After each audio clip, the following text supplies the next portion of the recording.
68 After Dark on this Thursday night, December the 8th, in the year of our Lord 2022. I'm John Fanta. Tonight, we've got a great panel. RC Randolph Childress is here, and he is joined by the coach. Chris Mack is with us. Chris, they did not cancel the pilot episode. You've made it to show 2 of After Dark.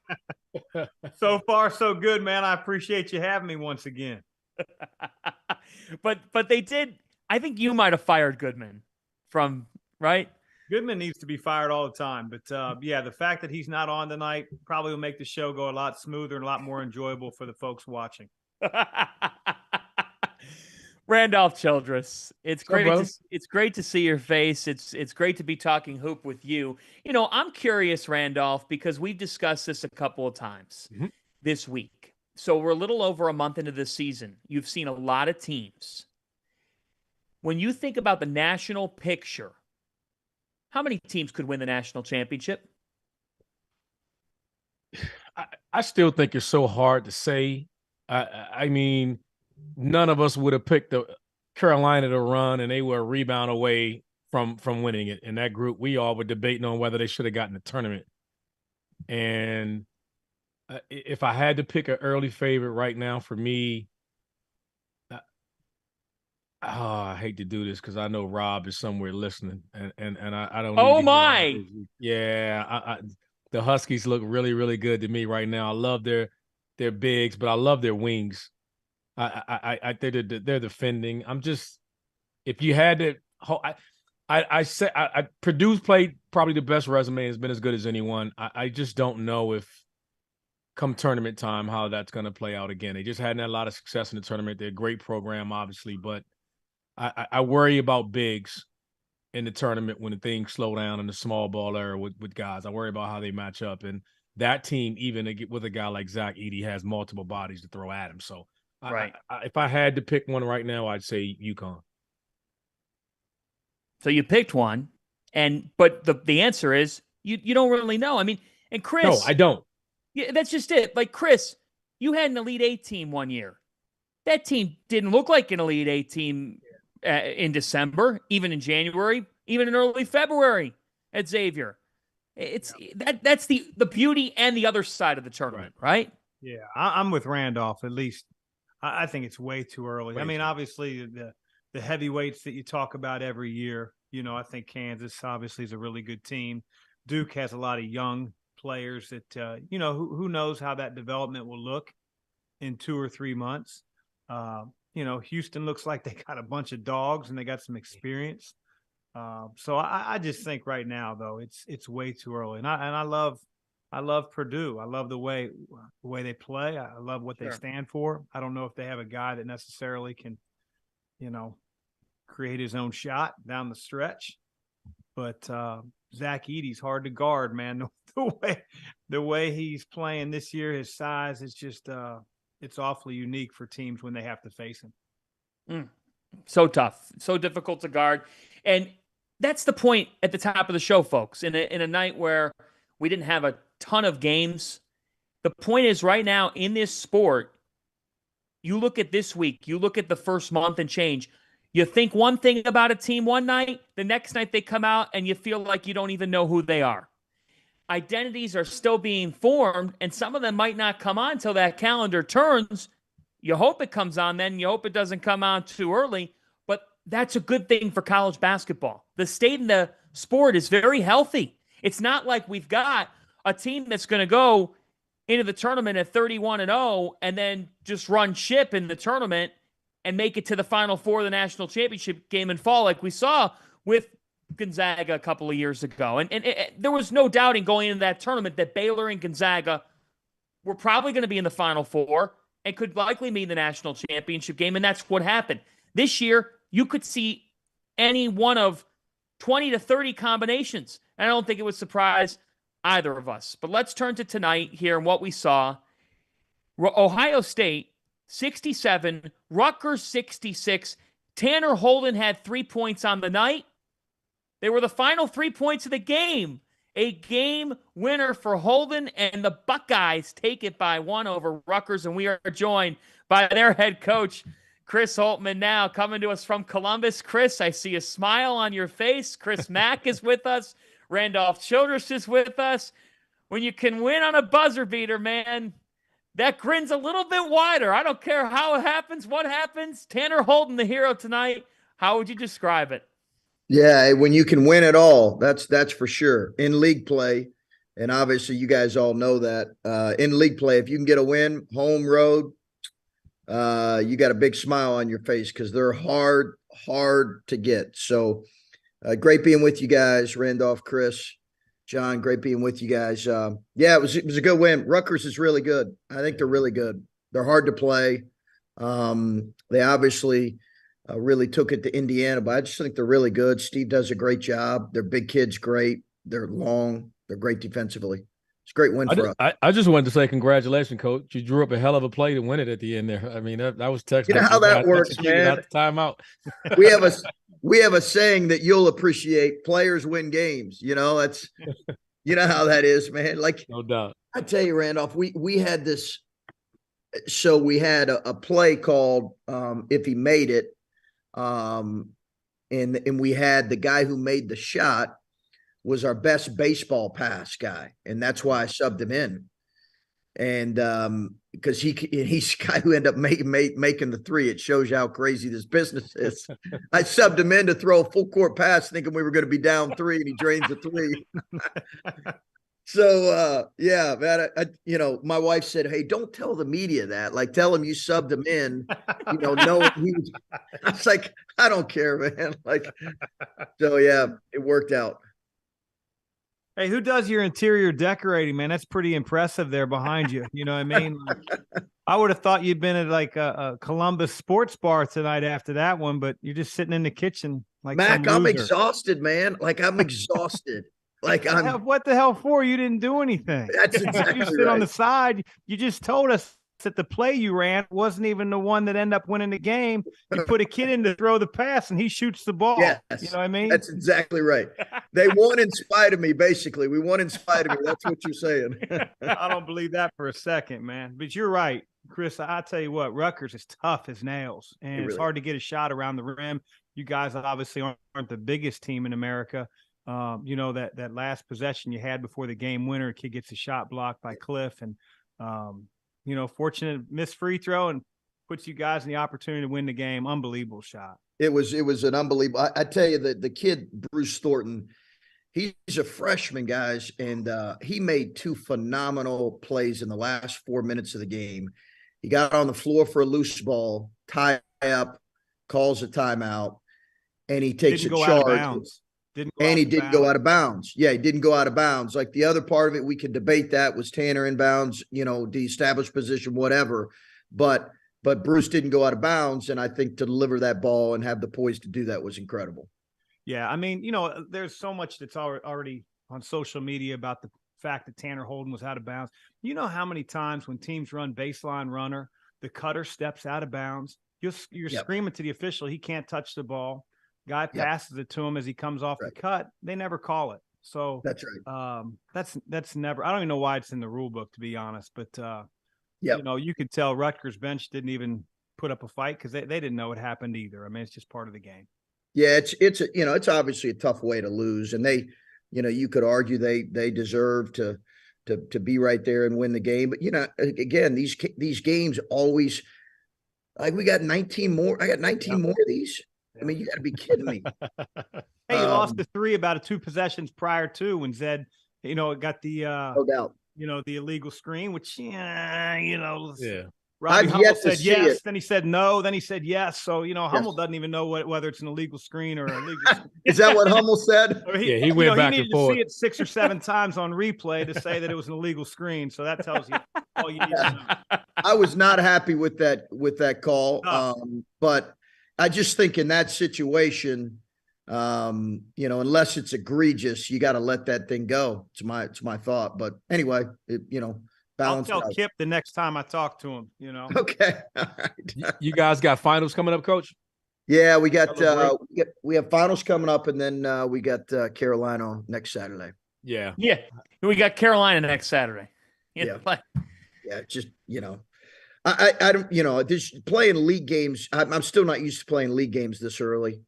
You just, it's different feeling. And I know as coaches, we don't love it, but it's here. So, but again, give Rutgers credit. They're good. Are good. Chris, you said in the preseason that this has been one of the most unique lead-ups to a season that you'd ever had as a coach, because sometimes you looked around at your team and there was just so much new. Yeah. And that level of unknown, while it can be something that one keeps you up thinking about how are all these pieces going to come together, there's also a fascination with it because you get to watch these guys grow up. Yeah, we started 2 freshmen tonight, John, and we put the ball in the hands of one of our freshmen there. Last year, we were able to beat Duke on a similar action where E.J. Liddell had a step back going to his left, and I give the Rutgers kid a ton of credit. We just got a little bit too deep in that one. He made a block, but playing 2 freshmen, get a ton of experience. We played 4 total. Getting those guys experience, and then along with guys like, our 3 transfers is just critical. I think we've been able to win some games here that I think, I wasn't sure going into the season if we would be able to win this early in the year. So I feel really good about where we're at. And without Isaac tonight, Isaac Likely, what's the latest you could tell us about him? Yeah, Isaac's just had some tough stuff, family stuff, and some really kind of tragic situations with people really close to him. And, we want to give him time and space to take as long as he needs to kind of work through all that. So there's no real timetable on a return. Coach, who's impressed you on your roster this early in the year? You said you playing freshmen, you got transfers coming in. Who's come in a short period of time and impressed you probably the most? I think our point guard, I keep coming back to him, Randolph. I just think he played 38 minutes in the first Big Ten game. Didn't shoot it well, but they dogged him the whole game. So I think he wore down a little bit. And I just think he's a two-way player, and he plays to win. And you know how it is, guys. When you're recruiting kids, not every kid who's a good player understands early in his career what playing to win looks like. And he does, and that's a credit to his coaches, really, and the kind of kid he is. He's not afraid of the moment either, is he, Coach? Not at all. No. He certainly doesn't look like it. Even when I know you dropped a tough one at Duke, but I thought he was, he playing going against Jeremy Roach, a kid that has really worked his way into being one of the better point guards in the country. And I thought Bruce held his own. He did. He's really tough.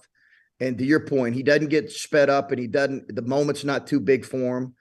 And he cares about winning. Like, he really cares about winning, man. It's just, and I know that, it's just, he's a rare one. And I love all of our freshmen, but he's the one that comes across in my mind right now. Yeah. Head of the snake too. He is. He's turned the ball all over the place. You're going to be thinking a lot differently about him then. Oh, no doubt. No doubt. He takes care of it. We actually want him to take a few more chances, but he's got big time poise. Texas Tech, we played them. They weren't able to really speed him up. So that's saying something too with their defense. No doubt. No doubt. I don't have head to heads here on hand here, numbers wise. But he got me. Did he? Is that what you're asking? Yeah, that's what was coming. Yeah, he's the one still coaching, so see how that works out, right? Yeah, you're the one worrying about freaking interior design in your house. That's right. Yeah, that's right. That's the one that can sit back with a Miller Lite and ask Chris why he put a certain kid in the game. I will say this: Mac looks the best I've seen him in 10 years. I'm just saying, the best I've seen him in 10 years. Happy, big old smile, man. He looks a couple years younger. So I don't know about that, but I appreciate it. Yeah, no, we had some battles. I'm a part of this, as you guys know, this incredible rivalry here with Ohio State and the team up north, and Randolph. I'm sure you guys had rivalries. I don't know necessarily who that would have been for you guys, but yet obviously I know you had rivalries where it was it's the biggest game of the year. For us, when I was at Butler, it was always those guys. And man, some of the worst moments I've had in coaching was losing and hearing that fan base in Hinkle chant. Oh man, that was some bad memories. So we were able to get him a few times, but we had some great battles. The one time that we got you at Hinkle, and you'll remember this when you blew right by me on the handshake. You know what I mean? It was like John, I never seen a guy go right past me that quickly. I was like, man, I thought Holtmann was a decent guy, just right by me. Hey, I'm not above. He was I'm mad not above because doing JP McCura, put a little exclamation point on it. I think he would have clotheslined him if he were out there on the floor. I would have. I know you would have. Yes, I would have. I remember that exact play. And I'd like to say I'm big enough that I've never, done the flyby on a handshake, but I got to admit that was a flyby on my part. That's all right, man. I got the text that night, and I really appreciate it. Okay. Well, this was fun. Chris Holtmann, congrats on the win at the buzzer over Rutgers. Buckeyes are 7-2 on the year. And Holt, we appreciate the time. Feel free, just in that Zoom chat, you can message over phone number and email for interior design for the Mack household. All right. Good luck, Coach. Appreciate it, guys. Thanks, guys. Good being with you. Take care. Thank you, Chris Holtmann. Great to have him on. Mack, what makes him a good coach? Man, I just think he's incredibly detailed. His kids are always tough. I think that, Chris's teams have an identity. They know how they want to play on both ends. There's nothing that you're going to do offensively that's going to surprise them. I think that, they're a little undersized this year. They just are, but they still rebound the ball. They still defend. He's played a really tough schedule. And so kudos to those guys. I know that that's a tough win. Rutgers is way better than they used to be, that's for sure. And I know he feels really good about that win. They got some guys. That was a tough one. That was a tough one. They stole one, to be quite honest. Yeah. I thought Rutgers did enough at the end that they seemed to control that game at the end. And wow. Yep. I was – and you knew there was a lot of time. You knew there was a possibility. But, if they made the free throw, I'm thinking they're going to foul again. And just – right. They get like 2 or 3 possessions in that last, 30 seconds, where it's like, you've been on that side of the coin so many times where your team's getting fouled. You go down and make the free throws, and they throw up a garbage shot at the end. You walk off the floor with the win, and man, it's a good feeling, I'm sure. Oh, at home, too, is great. Yep. Well, and they're interesting because, as he said, they went the freshman route in the offseason and leading up to the offseason. They had locked in this freshman class. Now, they brought in a couple transfers, Sean McNeil, Isaac Likely, but tonight you don't have Likely. Right. You got to rely on freshmen. And Holtmann said it, like in 2022, he said there's no disrespect to the guys that are trying to get the quick fix and bring in the transfer who can get your program going. But he still believes in the art of bringing in a freshman class. Thoughts? I think if coaches could have it their way, John, I think that's how they would do it. But, there's so many kids that don't stick it out, when times get tough. And obviously it's made it a lot easier now that you don't have to sit out a year. And, I talked about the other night the kid James Farr that we had when I was at Xavier. James, I think, as a freshman, played less than 40 minutes the entire year. He'd have transferred if he'd played for me in 2021. He just would have. I wouldn't have blamed him. But, he sticks around. He continues to get better. By the time he's a senior, he's second in the Big East in rebounding. And, Chris obviously has some impact freshmen. I think Bruce Thornton is him. He said it, man, solid as he gets as a freshman point guard. What he was doing with Jeremy Roach the other night in terms of play for play, matching him, keeping the ball in front, running his team and Cameron Indoor as a freshman, I was completely impressed. And then obviously tonight as well. You know what? He had the poise. Even when he got caught up in the air, he still had the poise to give it off to Tanner Holden to get the shot up. Most kids might have double clutch. I thought he was going to heave it. I thought he was going to throw it up and panic. And I'm sure when he jumped in the air, ran off, that's probably what he was thinking. Yes. And then he was smart enough to realize, what am I doing? I got a teammate right here. And obviously it turned out, in their favor. Made the right play. And then sensible, Chris, they put it in his hands at the end of the game. He gets all the way to the rim. And like he said, he got a little too deep and Cliff blocked the shot. But they've got some really good freshmen. And Chris does a great job in developing players, his staff as well. Now, here's the deal. End of the game. We're going to talk about this. It's being talked about all over because before hitting the game winner, Tanner Holden was out of bounds before stepping back in to catch the Bruce Thornton pass. And the rule is after stepping out of bounds, you can't be the first to catch the basketball. That's a violation. Your thoughts on that whole situation? Well, my thoughts are this, that they never call that. Again. They never call that. And I said it before with Chris, there's a lot of teams that run baseline runner action. You know, they'll put two big guys right on the blocks. They'll have the ball handler up top. And usually they put a second guard at the free throw line, right at the nail. And then they'll have their guy under the basket going Reggie Miller style, picking which screen he wants to come off of, John. Kentucky runs it a lot. There's a lot of teams that run baseline runner. And I'm going to tell you 9 times out of 10, that cutter goes out of bounds. And the pass goes directly to him. And the referees never call it. I mean, we had can't remember who we played several years back. We sent a clip to our officials coordinator. They stepped out 17 times from baseline runner. They never called it once. And so, like, it doesn't surprise me. And, you know, you can tell if a coach and the coaching staff really thought something egregious happened at the end and the referee missed it, they would have been running out on the court. I don't think Rutgers said anything.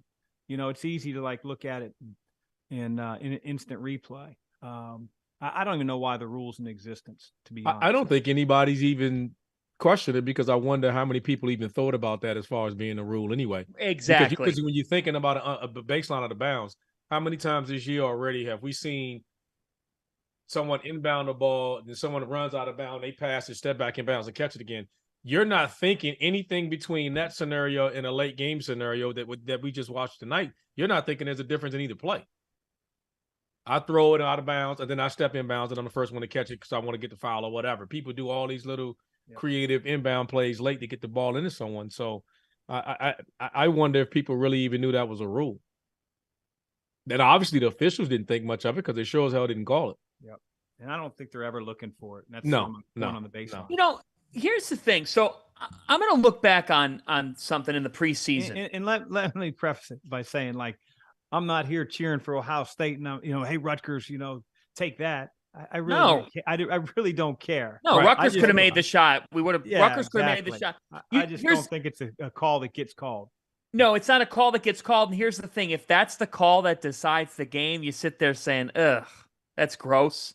Like if that's how the game would end it. I understand by the rule book, but here's the deal: if 95% of the time it goes uncalled, your rule book becomes invalid. Yep.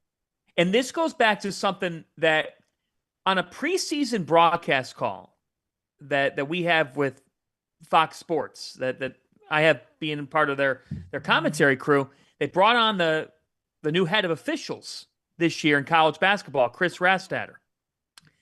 And Chris said one of his last bullet points in his rundown was have feel for the game.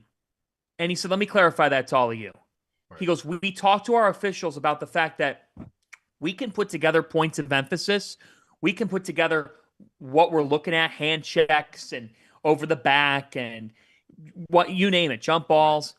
But it's at a certain point, you have got to have the right feel for the game that's developing. That, to me, guys, that makes a great official. I'm not saying they have easy jobs, but the ones who understand the fact that if Xavier's playing Cincinnati on Saturday, there's a reason why the 3 guys who get assigned the game. You have to be a special breed to do that game and understand there's going to be some contact that you need to hold your whistle on.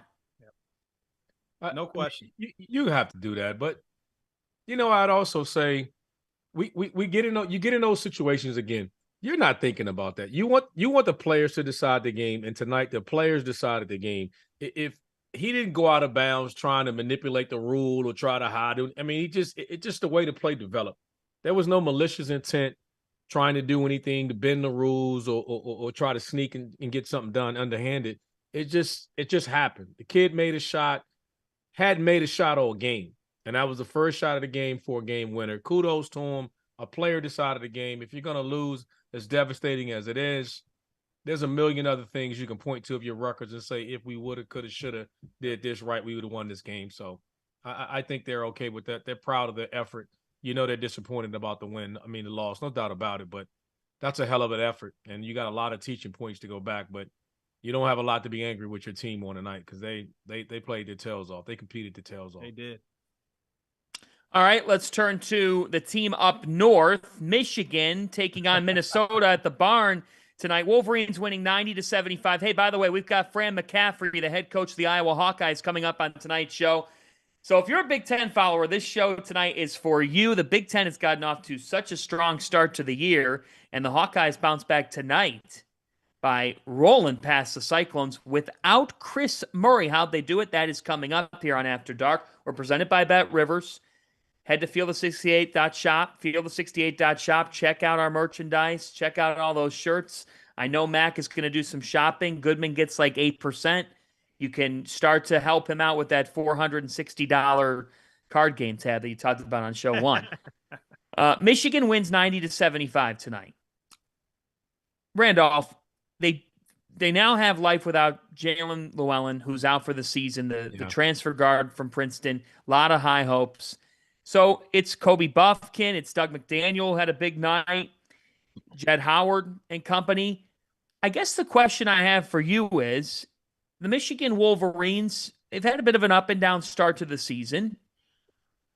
How good do you think they can still be?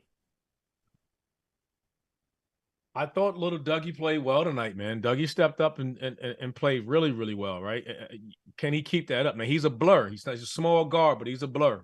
I mean, he's a tough guard to handle. I mean, what's different about him is he has elite speed. You just don't run up on him. Like, you're going to have to play him a certain way. There's not a lot of guys in college basketball that can cover as much ground as he can. So that's a different element. He's not a great shooter, but they got a dominant guy. When you got a dude, you can go somewhere.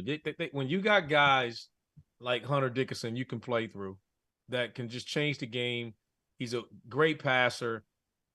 Tough to guard one-on-one. They got enough guys with Jet making shots. I mean, they can be a problem. Now, you lose a battle like that, there's depth. There's depth issues you got to worry about. The injury bug is real.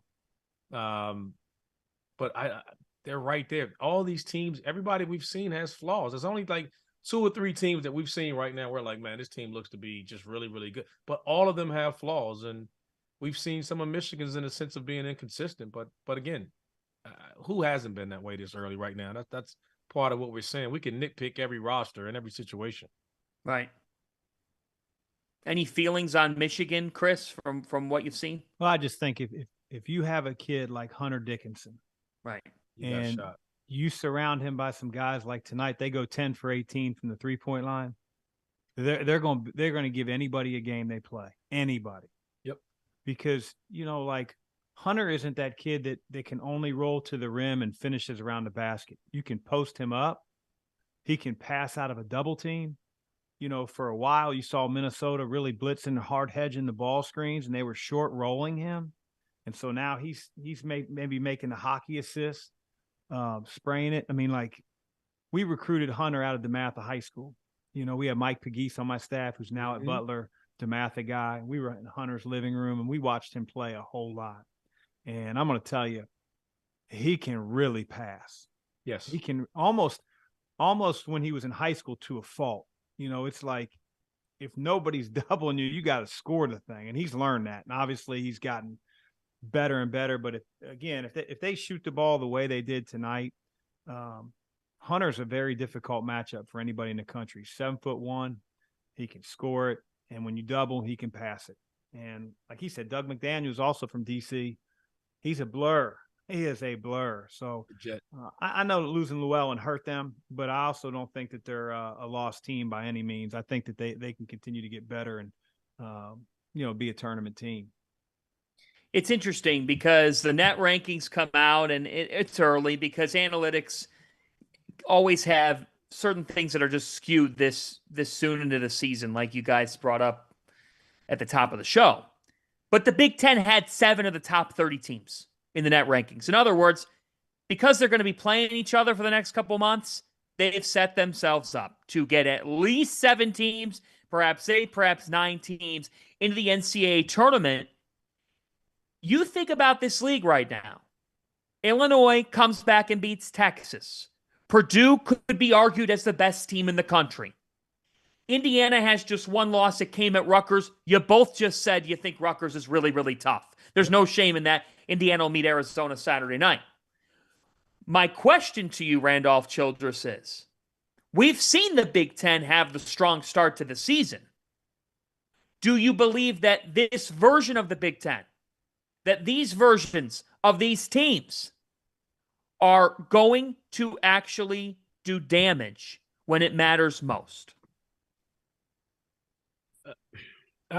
They're very well capable of doing that. I mean, I'm not going to sit here and act like, I know, I guess Boeheim's comment about the tournament and when coaching wise, and Chris, this, everybody's in their league everybody thinks their league's the best. If you're in the Big 12, you think that league's the best. If you're in the Big 10, ACC has history on their side. So they're always going to be like, it was a down year ago, and everybody's going to be like, I told you so. Like we came back at the very end. I told you so. But the Big Ten is loaded. It's going to be a difficult task for everyone there, and it's a gauntlet. And no one expected. Rutgers wasn't one of those teams that we talked about being the top 16. And I don't know if anybody wants to play that team. They sure as hell don't want to go there. So it's going to be a tough battle night in, night out, and they're going to beat each other up. And I think they're going to get upwards to 7, 8 teams in the tournament. Is there something to be said? Go ahead. No, I just think that becomes a really fun narrative for fans and people to talk about, like how the Big Ten isn't built for the NCAA tournament. I just think it's all hogwash. This is from a guy who's never been in the Big Ten. It's just certainly, okay, you look at results and their teams lost earlier last year, but, who's to say that doesn't change this coming year? Like the tournament, I mean, a shot here, a shot there. I mean, like if the kid Holtmann misses that shot tonight, Rutgers wins. I mean, that's what happens in the NCAA tournament. Yep. And so I'm not a big believer in the Big Ten not being built for the NCAA tournament. Maybe they don't have recent history on their side, but I think that's always ready to go out the door at any moment in any tournament. Brad Underwood said this during the summer in a conversation. He said, the key to winning in the tournament is to just keep getting in the tournament because that's the way it's set up. The year that you least expect it, you're going to go on that run. The year that you think that you've got every piece and part is when you have that off day on a Thursday or Friday at noon. Like that's also the system of it. And that's this sport. Is there something to be said, Chris, if it's not the type of thing where you're not buying it? And I'm with you. There's talented teams that on any given day could lose a game. That January, February, and then into your conference tournament, there's something to be said about league play being a war, and then it can take a toll on a team. I believe that. I absolutely believe that. I mean, think, the amount of conference games that we're playing now is, crazy. You're talking about 20 conference games and, like Chris mentioned before, playing conference games in December. And these are hard fought Big Ten, a lot of half court grinded slugfest type games. And so you are beat up a little bit, but then I think that, the other part of that is you get into the tournament and you start to face teams that don't play like that get up and down a little bit more, that play with a little bit more finesse and skill. And, maybe there's something to be said for that. But certainly I do think the grind of a season, can wear on teams as they get closer to the NCAA tournament, for sure. Chris, let me ask you this while you're here, too, from someone that was doing the scheduling. Like, what do you feel like that from, like in the ACC? You had we had a 20-game schedule, right? Then you had an MTE. You had the ACC Big Ten Challenge. So you essentially had 23, 24 conference games. How did you feel about preparing your out of conference schedule, your bye games or whatever you want to call it? Well, I think it first of all depended on what type of team you felt like. So you changed it pretty much every year depending on your team coming back. But Randolph, I'll tell you, like your schedule's almost filled out for you nowadays. Yeah. Like if you're at Louisville, you were playing, Kentucky every year, period. Right. You were playing in the Big Ten ACC challenge every year.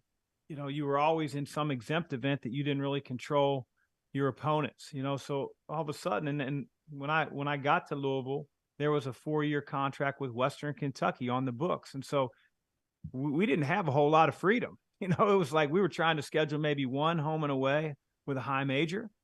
And then we were trying to schedule some guarantee games strategically with the dates and when we were returning from tournaments and things of that nature. So I think the flexibility that coaches have nowadays is very different from what it used to look like.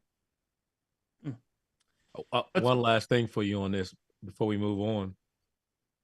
For a job like Xavier, because we did that, and I hated playing you at Xavier because I thought it was another high major game. You can't call it Xavier now. You got Xavier. It's like xylophone is Xavier. I got to help you out, RC. It's Xavier. Well, the reason why, RC, the reason why it's not you. It's that there's fans across town. I know, and I didn't want to. I'm not worried about it, but I don't want any extra blowback on him about it. So I know they're going to give him crap if allow me to say it. So I'm going to go ahead and let him go. Exactly. They're going to get so for Chris, I'm going to go ahead and correct myself and say, I appreciate it.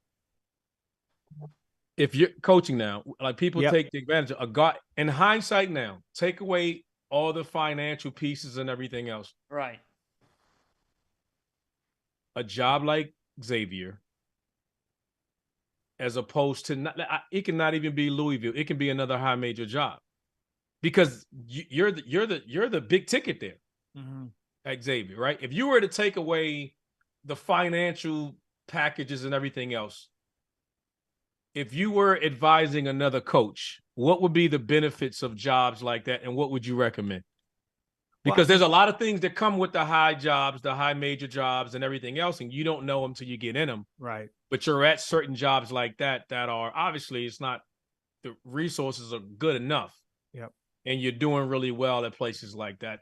How would you tell or advise somebody about the decision between certain, particularly when you had it at the level that you were, where it wasn't a mid-major job? I think that you have to figure out as best you can what the support system looks like. Right. Your athletic director, your president. When I was at Xavier, lockstep. They knew how important college basketball was to that school. Yes. It drove up admission applications. It galvanized alums. It allowed Xavier to put buildings on that campus that they never would have thought of, 15, 20 years ago. So I think that's the most important thing is, does the president, does the athletic director and all the support people but can't you can say that necessarily about any job. No, but I'm talking about, but president and lockstep, you don't think that, that's equally important? I think they have to have the same vision, and they have to, and you have to know that you're supported.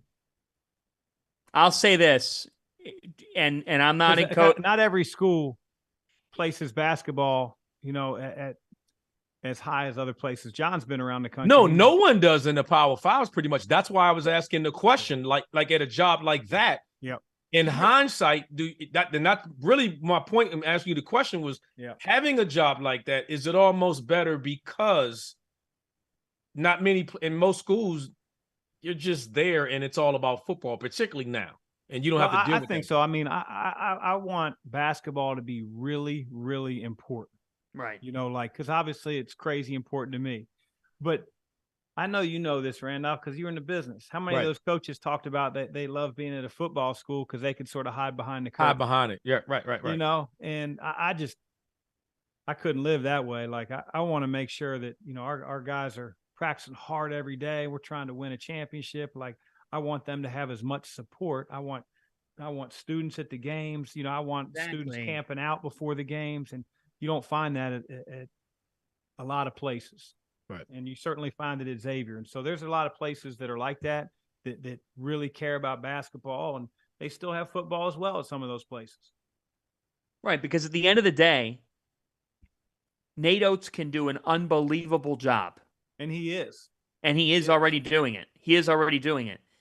The fact is, though, and this is nothing against Nate, But as long as Alabama football is playing, Alabama basketball is the equivalent of a bear doing you know what in the woods.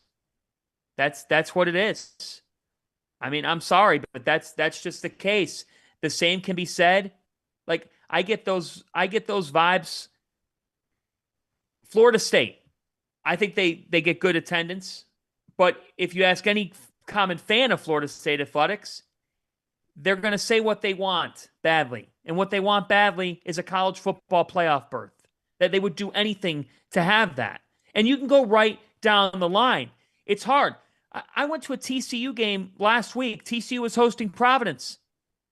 There were 2,000 people maybe in the building. Jamie Dixon could do wonders with TCU, and they'll get some good crowds in the Big 12. You know why? Because they're playing Baylor, and they're playing Texas, and there's some bad blood there. Anytime those two schools could have a hot dog eating contest, and there'd be people there to see who wins. But I think to Chris's point, here's what I would submit about this. And then we're going to get to Fran McCaffery because then we got some story time for rivalry weekend.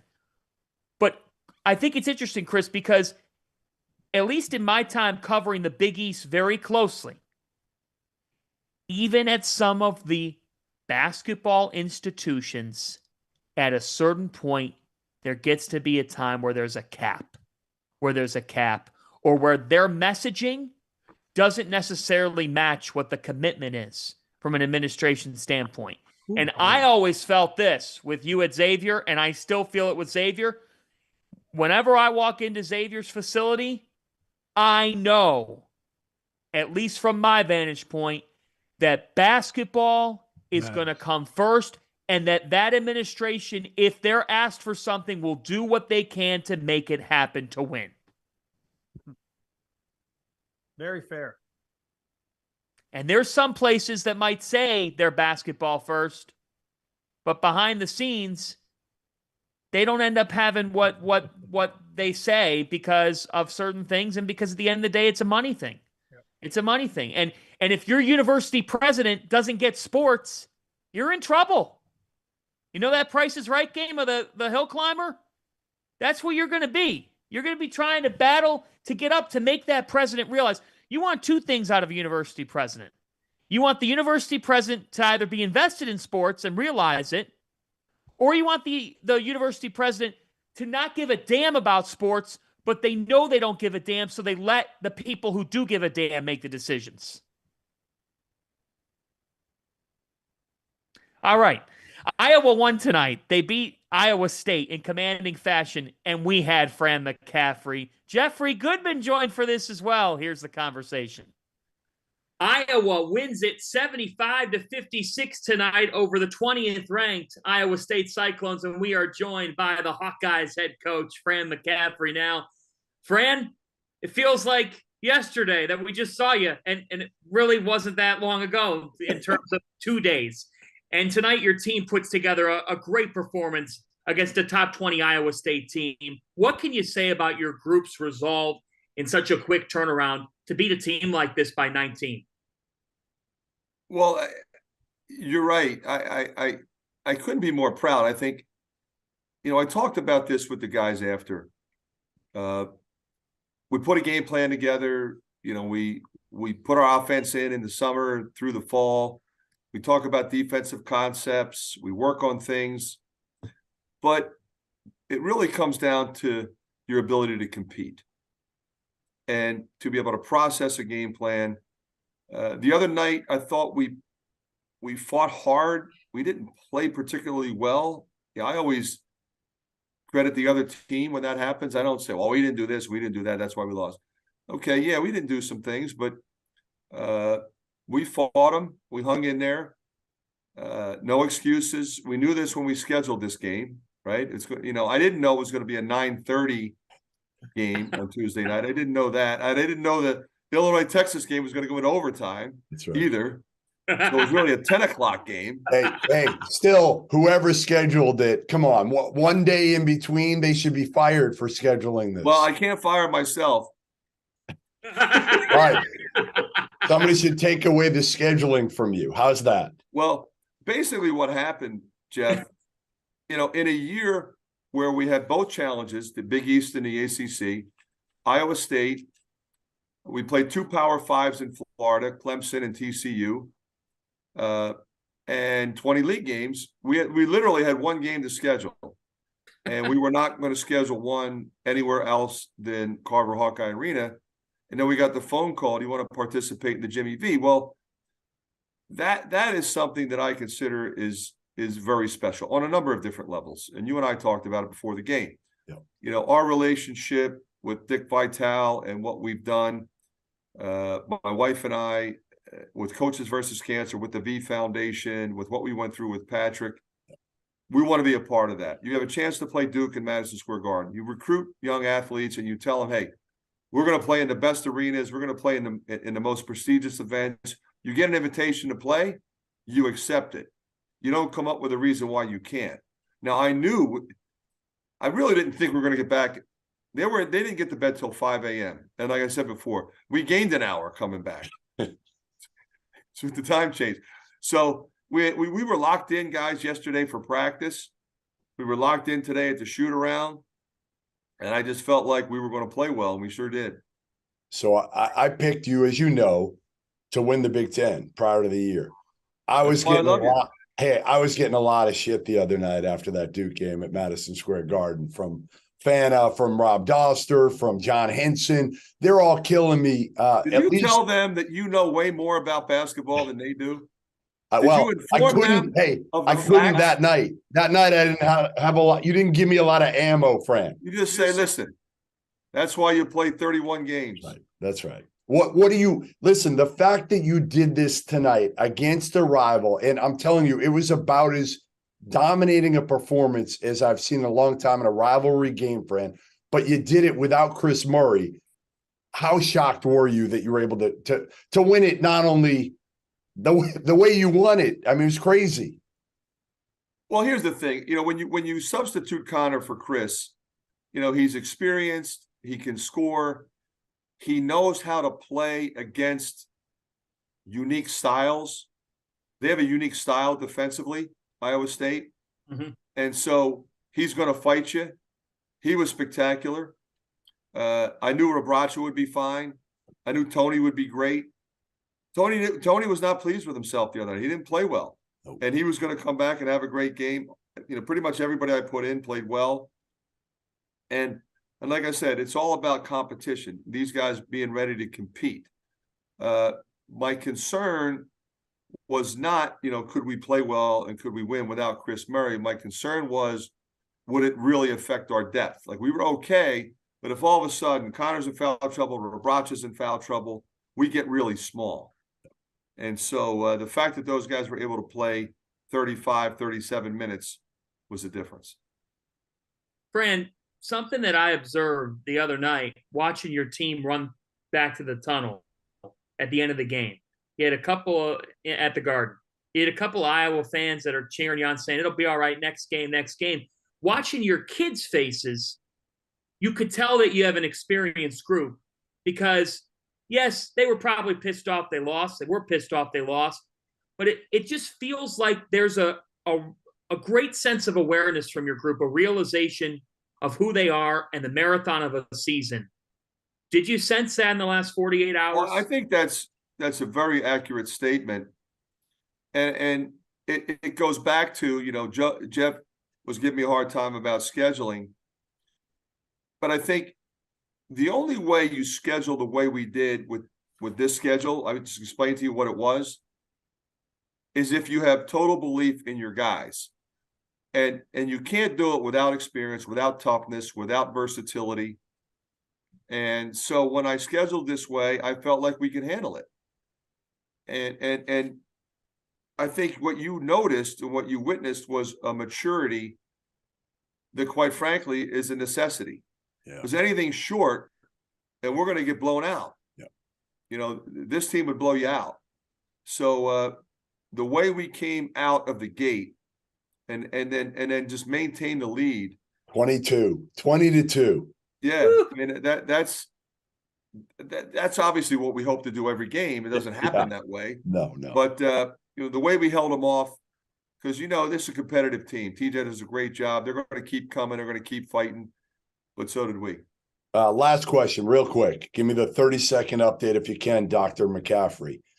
Chris Murray, I tweeted before the game. Sources kind of told me that he could be out a little while here with his foot injury. How long are you expecting him to be out? I really think, Jeff, it's too early to tell. He had tests done yesterday, and then he had obviously visits with doctors. He may see another doctor, and then they'll decide on treatment. But it just depends on how quickly he starts feeling better, and we'll look forward to getting him back, when that happens. But I would think he'd be out for a week or so, maybe 2 weeks. But again, could be sooner, and it could be longer. I hope it's not longer. Good. But we'll defer to the welfare of the student athlete on that, as you know. We hope he's all right. We hope he's all right. And Fran, we thank you for the time. And Dr. McCaffery, based on listening to Jeff Goodman's voice, nobody was impacted more by a 10 p.m. start the other night than Jeff. That's so true. Listen to me. Your players are tough. I am evidently not very tough. Hey, it's great catching up with you guys. Thanks. You too. Thanks, Fran. Coach. We thank Fran McCaffery for his time. His Hawkeyes put together a statement performance tonight without Chris Murray. Super impressive to see Iowa just beat down Iowa State, not even 48 hours removed from a game at Madison Square Garden, guys. Briefly before we get to the weekend, what did Iowa show tonight, Randolph? You didn't expect it missing Chris Murray, and I didn't think McCaffery played well early in the game as well, and it wasn't competitive. I mean, shit, you just throw the tape away. I don't even know what you say to a team after that. I mean, Chris, they just did. They never got off the damn bus. Like that. That was just. I mean, it was 20 from the start. I think it was 15-0 before they scored. Yeah. And it was never a game. Like I joked with Jeff. We were all joking via text before, like, all right, they're gonna make a run. They're gonna make a run. It was like, all right, they'll make one run, and that's it. They never made a run. It just went to 30 in the second half. Like, I don't know if you learned anything about that, because I don't believe they're 30. Iowa's not 30 points better than Iowa State on an average day. No. But they were today. So I that type of game, if you're Iowa, you don't want to get too high on it. But I was impressed with them with their play, without with Chris being out and then the second lead score and McCaffery not playing great. It didn't matter. I mean, they looked like they didn't miss a damn beat. You ever just burn the tape back? You ever just not? We're not watching that game. I mean, maybe not with your players, but right. We certainly watch it as coaches. Right. The McCaffery kids, man, they're so nasty. That they're always talking to the bench, whether it's their own bench, whether it's the opposition's bench. If anybody knows Fran outside of the lines, that's how Fran is. Fran, just like their dad. You can see his kids, have the same persona, and they are ultra competitive, tough as hell. They're cocky. They got, and I say that in a great way. They have high IQ. And, going into the game, I heard a lot about hey, Iowa State has this massive turnover rate against teams, and, they're going to turn you over. A little bit harder to do on a team's home court. They didn't turn them over early. Iowa State isn't a team that scores a lot. And all of a sudden it's 15-0. It's like you're a team that runs the football and you're down 20-3. It's just like you're not going to run the rest of the game. You got to try to keep up with Iowa's pace, and it wasn't going to happen. Like RC said, man, it was curtains after the first 4-minute war. It was 15-0. And, in a rivalry game, those guys weren't going to take their foot off the gas pedal. I was ultra impressed. Not tonight. Nice resolve by Iowa to lose the way they did against Duke. Did not have it. You don't have your star. You're without your star player, your centerpiece, who did struggle against Duke, but he's a centerpiece. He's had big-time games this season, and that just shows Fran McCaffery's one of the better coaches in the country, and that his team can respond. They have a great sense of who they are. Nice win for Iowa. Let's turn to the weekend slate here as we start to wind down. Randolph Childress. There won't be any winding down in Houston on Saturday because first time since the 1960s that the Cougars have a top 10 matchup that they're hosting They're going to host Alabama. What comes to mind when you think about Brandon Miller and Clowney and Javon Quinterly and a rematch with the Cougars and Marcus Sasser, Tremont Mark and company of a game last year that went down to the buzzer? The rule change. We were just talking about that, right? The goaltending. Goaltending. Yeah. You know, was it JD Davison that I think was involved in that play? Yep. I expect it to be another big test, big game. I mean, I don't want to draw a whole lot from it. If you're Houston, you won't get as, I don't know how well when they get into conference play, they'll be tested. You'll get, Memphis is always tough. They defend very well, but throughout that conference, I think they're just heads above everyone else in that conference. And there'll be a few other games, a few other tough teams, but I think they'll learn a lot about themselves right now. A home game, that place will be electric, but they're good. I mean, let's be clear. I mean, I think, you can make the argument they need this resume play just for the sake of being number one. I think people have questioned their resume so far being number one when Carolina had their fall off. But I guess my question would be, or my curiosity would be, if I don't like to overthink it too much with this game, but it is for both teams. That's going to be a hornet's nest for Alabama. Oh my gosh, it's going to be brutal. Like you said, Randolph. Again, no disrespect to the conference that Houston's in, but Houston fans aren't used to seeing a top 10 team come in, and especially after the fireworks that happened at the end of the year at Alabama last season. I think it's going to be one to tune in to for sure. All right, now time for the fun. I had to go to the fridge because I've been looking forward to this the entire night. There we go. We got the cold one. Isn't that your third or fourth one, Fanta? Yeah, it might be 5 or 6 here. Saturday afternoon, it's going down at Fifth Third Arena when Xavier takes on Cincinnati. You've been a part of this game, Chris. 3 Eastern time Saturday, ESPN2. Folks out there watching, if you have never seen this game live, please mark, and you like college basketball, mark it down on your bucket list because that's what this game is. Chris Mack, describe the Skyline Chili Crosstown Shootout. Man, I mean, it's just it's as intense as it gets, and you can feel that as a player, as a coach, even when you walk out an hour and a half before the game starts. Just the way the TV people are setting up, just the way that the support staff is walking around the arena, it just feels like there's this electricity in the air. And being from Cincinnati, I get it even more. Cincinnati is a town that, first of all, it's a great town, but they're going to ask you where you went to high school. And everybody's, hey, where'd you go to high school? They want to peg you. They want to figure out hey, are you an East Sider? Are you a West Sider? Okay, what type of West Sider are you? And then when it comes to UC and Xavier, you get those people that say, I root for both teams. That means that they don't follow the sport. That means they don't have any stake in the game at all. I had relatives that I know were rooting against me when I was the coach at Xavier. I have relatives that I know when I played at Xavier were rooting against me. It's just they don't like Xavier, and Xavier doesn't like them. So it's it's a hell of a rivalry. You had relatives. The schools are 3 miles apart. Right. They're 3 miles apart. The students from the campuses will infiltrate at times the other campus during the week and bring signage and their shirts and all that. Yeah, right? Social media makes it even worse now because now they can put it on TikTok and they're trying to one up each other. Man, all in fun. But because it's one thing to say rivalry, but this is personal. There are some households that are divided on this particular day. There have been, yes, there's been fights on the court. Okay, there was the brawl of 2011. There's been fights, I'm sure.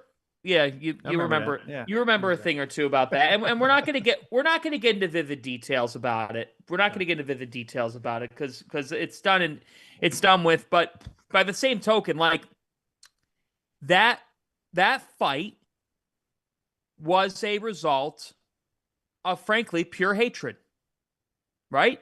Disrespect. I think it, for the longest time, obviously UC had a program that, was better. Better conference, better results, better nationally. And then something sort of changed. For a while, it was the little engine that could with Xavier. And it didn't matter how good Cincinnati was. Xavier was going to stand up to the bully. And then over time, it was like they got used to standing up to the bully. Right. And so it's, those guys play against each other in summer leagues. The fans don't like each other. It's just, it's as intense as it gets, John. Randolph, when you're playing in a rivalry game, and then Chris, Wake I'll get Forest, Carolina. It's just, they're nice, man. They got great players on both sides. They're nice guys. There weren't any rivalries. You know what I mean? Randolph just threw it up to Tim, and Tim threw it out to Randolph. I mean, it's just. Is that true? You know what I mean? Like, I wish he it wasn't was that taking easy. charges. He wasn't doing any gut punches, when there was a scrum. I wasn't trying to get thrown out of the game. That's probably why I didn't. But no, there's nothing like them. I think they're the best thing about college athletics. If Randolph, if he'd have done that little deal where little crossover and then waved him over. Who was that? Was that Shaman? McGinnis. No, McGinnis, right? Yeah, if he'd have done that in the Xavier UC rivalry, man, whew. You can't do that. Hey, yes, you can. There'd have been bench clearing on that one. Listen, yes, you can. Back it up. You damn sure could. He backed it up. You damn sure could if you could back it up. Excuse me. You damn sure could. Why not? See, kids can't do it now because they get thrown out. It'd be a technical foul anyway, so they couldn't do it. But yeah. That's the one thing that's about that's different now. It's a freaking technical foul. So I just feel bad for you because, the highlights aren't in HD. Nowadays, go to your phone. Yeah. You know what I mean? It's it was such an incredible moment. Great play, something that's going to live forever, and it's got to be fuzzy. And the 3:00 start time on Saturday. Bad time. Yeah, I just love the game when it was at night. There was it was just the lead up, but I'd play that thing at 1 a.m, 6 a.m. It really didn't matter. It was fun to be a part of, for sure. You one-on-one versus because he won. That's why it was fun. Of course he won. I mean, I got to tell you, and for the record here, got plenty to learn. Got plenty to learn. Not gonna say I don't. Not gonna say I don't. I will say this from the time covering the sport. Cincinnati at Xavier at the Cintas Center is as loud as I've ever heard a building in my life. I'm not kidding you. That's that loud. And I watched some ass kickings in that building. Ass kickings. J.P. McCurry and Trayvon Blewett kicked Cincinnati's ass. Yes, they It was did. not close. It wasn't close, right? No, it wasn't. Not their senior year. It wasn't. By the time those guys were seniors, they knew what it was all about. Historically, freshmen on both sides, Xavier and UC, freshmen on both sides had no chance. No chance. I didn't care who they were, man. It could be Kenyon Martin as a freshman. It could be Trayvon Blewett as a freshman. They might have a moment or two in the game, but you couldn't rely on those guys. But when guys had been in 3 crosstown shootouts and they got to their senior year, they knew what it was about. And so experience in that game, it matters. And, Xavier's got some guys that have been through it. So it'll be interesting. It's always tougher, obviously, to play on the road. Not because of the travel, that's for sure, but the environment's not going to be very friendly to them. All right. That just about wraps us up here on this Thursday night into a Friday morning. Do you have a cheers that you want to give out, RC? Anybody that you want to toast to tonight? I do. I want to toast to Brittany Griner. coming home Yes, today. I'm glad she's About coming that. home. I mean, we talked about so much about college athletics but basketball. I mean, wrongly detained. We all know that, and punishment didn't fit the crime. So, to Brittany, You're here. You know what? No better way to finish off than that. Cheers to her. I'm glad that she is coming home because it sounds like, frankly, she went through hell, and very glad that she's coming home. And that's a great way to take us home. So welcome back, Brittany Griner, and thank you, RC, because that's right way to finish off the show. We thank all of you for watching. We thank Fran McCaffery. We thank Chris Holtmann. We're off tomorrow night. So Goodman and Douster are off tomorrow night. What? You're all off. Jet, what do you think? What do you think? Hopefully Goodman, takes his wife out for a night on the town. For heaven's sake, do something on a what? He's too cheap. He's not. yeah, I mean, what is he on vacation or somewhere? He's still in Vegas. Like, what is he doing? What do you mean he's off? Like, off doing what? Do you and Mac, you're getting paid in what from him for this? I think he's paying me like an Applebee's gift cards or something. I don't know what he's promised. Whatever he promised, he won't deliver on. I can tell you that. I would trade my checks, the little, the end of the month checks, for the Applebee's cards for the half apps. Yeah, you've come in Fan, making the grip. Before we get out of here, Fan, any predictions for the Browns at Bengals game on Sunday? Sure. Yeah, I think Nick Chubb continues to be a problem for the Bengals. Goes for a big game in this one. Myles Garrett, Joe Burrow said what makes the Browns so difficult. Myles Garrett. I like Cleveland in this game. Stop it. Oh, that's a shocker. They're the Browns. I can't believe this. They're 5.5-point underdogs. I mean, they've beaten us like 5 straight times or something crazy. Right. And by the way, these aren't like 17-16 games. These are like 37-17. I mean, blowout city. Yeah, I got it. Well, it's gonna be another one. I hope so, Randolph. We need this one, man. We need this one. Take control. It's gonna be a blowout city. I don't think the Ravens without Lamar this weekend are going to get that one. So then they're going to right. And we got the Ravens next week, so the run starts now for the Browns. That's what I'm saying right here. Right here. So long, everybody. Thanks for watching After Dark. We're off Friday night. We're back Saturday at 11 Eastern time. Thanks.